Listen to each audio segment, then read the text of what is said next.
মাটির চুলা কেমন হয়েছে? যদিও চুলাটা এখনো সম্পূর্ণ হয়নি, এখন অনেক কাজ বাকি আছে। গ্রামের আলু চাষি হয়েও কিন্তু আলু কিনে নিয়ে আসতে হচ্ছে, মানে কিনে খেতে হচ্ছে। এটা ভাগ্য নাকি দুর্ভাগ্য বুঝতে পারছি না, কারণ আমাদের অনেক আলু কিন্তু স্টোরে রাখা আছে, সেগুলো বের করা হয়নি এখনো। এই যে চুলাটা দেখতে পাচ্ছেন, এই চুলাটা কিন্তু কালকে বিকালে পেতে নিছি। আর যদিও চুলার কাজটা শেষ হয়নি এখনো, কিন্তু আরও একটা বসবে পাশে। এরার বাবা কিন্তু কাল বিকালে গেছিল বাজারে, আর বিকালে শুধু বাজার থেকে বরবটি আর এই আলু নিয়ে আসছে।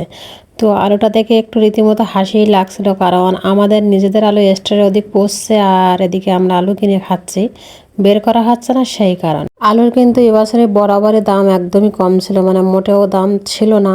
আর এখনো শেষ পর্যায়ে এসে কিন্তু একই অবস্থা বিরাজমান করছে বাজারে। তো হয়তো আলু আমার এবছরই ছিল জীবনের শেষ চাষ, আর হয়তো আলু কখনোই চাষ করব না। 100 টাকা দিয়ে আলুর কেজি কিনলাম, বীজ আলু জোন খরচ করে লাগাইলাম। তো লাগানোর পরে আলু বেচতে হচ্ছে কত টাকা করে? 12 টাকা কেজি। আমাদের যে নিজেদের শ্রম সেটা বাদই দিলাম, সার বিষ ও তো আছে তার ভিতরে। তারপরে আবার সেগুলো উঠানো, বাড়ি নিয়ে আসো, তারপরে আবার স্টোরে পাঠাও, সেগুলো লোকজন দিয়ে বস্তা ভরো, মানে অনেক কিছু এর পিছনে খরচ। তারপরও শেষমেশ আমাদের বের করে কি হচ্ছে স্টোর থেকে, যে স্টোর ভাড়াটাই উঠছে না। তাহলে তো এরম চাষ করে কোনো লাভ নেই, তাই না? আমরা সাধারণ মানুষ, তবে আমরা কেন বারবার এইভাবে ক্ষতিগ্রস্ত হব? তরকারির দাম কম, ঠিক আছে, সেটা মেনে নিলাম, কিন্তু আপনি কৃষকের জন্য কি করছেন? আপনি তো চাইলে তো সার বিষের দাম কম রাখতে পারেন, কিন্তু আপনি সেটা করেন না। আপনি কি করেন? চাষি মরো অথচ তুমি ফসল ফলাও না, সেটা হবে না।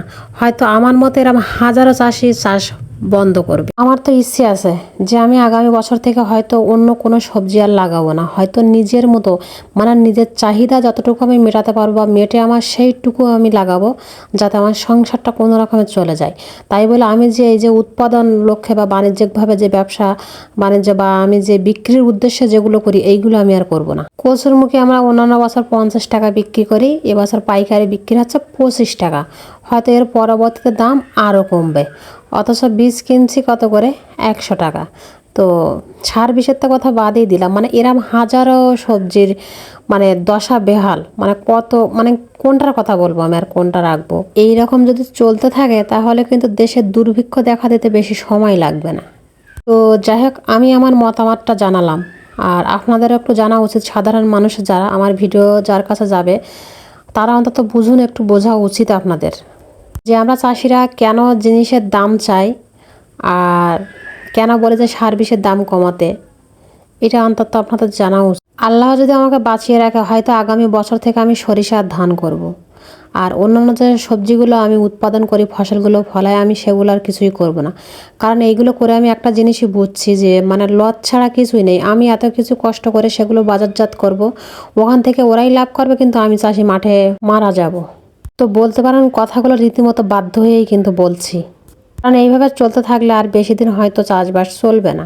সবাই ভালো থাকবেন, সুস্থ থাকবেন, আল্লাহ হাফেজ।